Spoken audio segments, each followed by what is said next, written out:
Hello, welcome to St. Catherine of Siena Parish on this 8th Sunday of Ordinary Time as we approach Ash Wednesday. I'm Father John Hynes, pastor here at St. Catherine's in the Diocese of Wilmington. Again, I'm glad to be with you. Do you ever have regrets? I do. Seldom go back to boyhood and teenage and young adult life. I was a counselor at camp and I let an older camper bully another younger camper because I was displeased with the younger guy. Very shameful thing. Treated a classmate badly in high school because he was a different ethnic background. These things, if we dwell on, can trouble us, but we don't. I don't. God forgives our sins. God is not concerned with our past when we've repented. So regrets are not important. They're useless. But what is important is our present.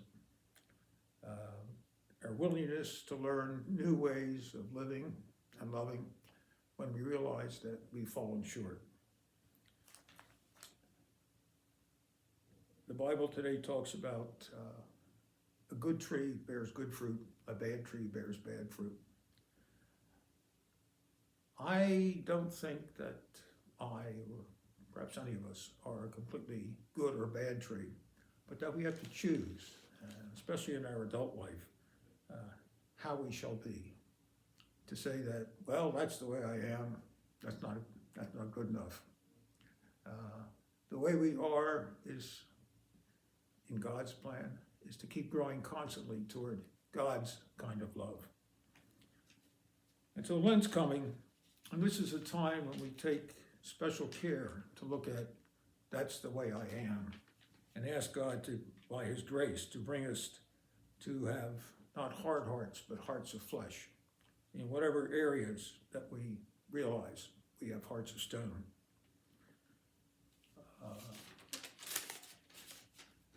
So, good fruit that other people can eat, that other people can be nourished by, that's what God asks of us. And God desires our holiness so that we can grow in kindness, generosity, welcoming towards others. For myself, I want Lent because I know I'm inconstant. I can go for lengths of time, very satisfied with myself, perhaps doing good things, and then later on be overwhelmed with my failings and my inability to feel compassion sometimes for a person who's hurting and in pain, perhaps not even recognizing it. Sometimes we're not acting responsibly when I should have. So Lent offers us a time to become balanced, to not be inconstant, to not be saying of our faults, well, that's the way I am, it doesn't matter. And then later on regretting it. So it's a chance to be changed by God's grace, to be the person that God made us to be.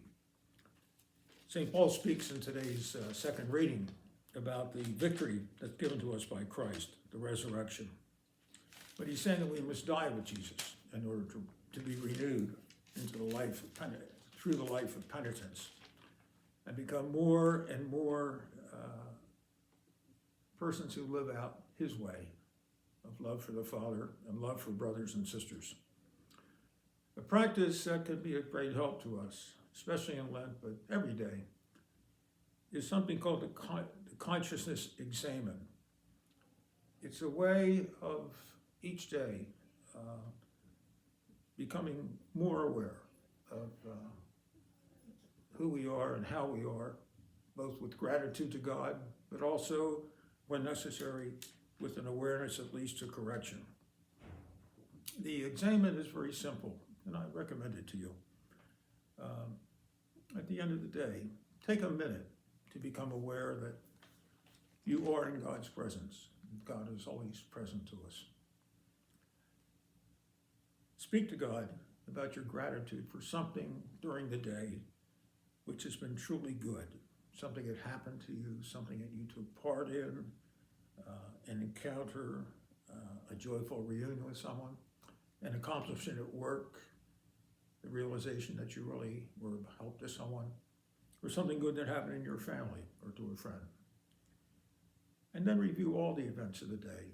Sometimes it helps to go backwards, starting at 6 o'clock, then 5 o'clock, then 4 o'clock, but looking at each thing that happened during the day and trying to be aware where God's grace and help was present, or where possibly I took the wrong approach or decision. I could have done better. And at the end, to thank God and to ask God's help to meet the next day fully aware, perhaps even better than I did today. This can all be done in 10 minutes or less. So I recommend the Consciousness Examen as a wonderful tool, especially for mature Christians. God invites us to be like God, to be complete in love. It's the path of each of us, in our unique way, is called to. All of our true happiness in this life and forever in the life to come depends upon responding to God's call. The ashes of this Wednesday are a sign of death, but death turning into new life, kind of the opposite of human experience, where life goes toward death.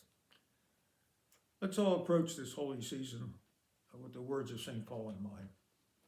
I want to know Christ and the power flowing from his resurrection, likewise to share in his sufferings, so that I can be formed into the pattern of his death. In this way, I hope to arrive at resurrection from the dead. Good to be with you. God bless you and give you a very life-giving season of Lent.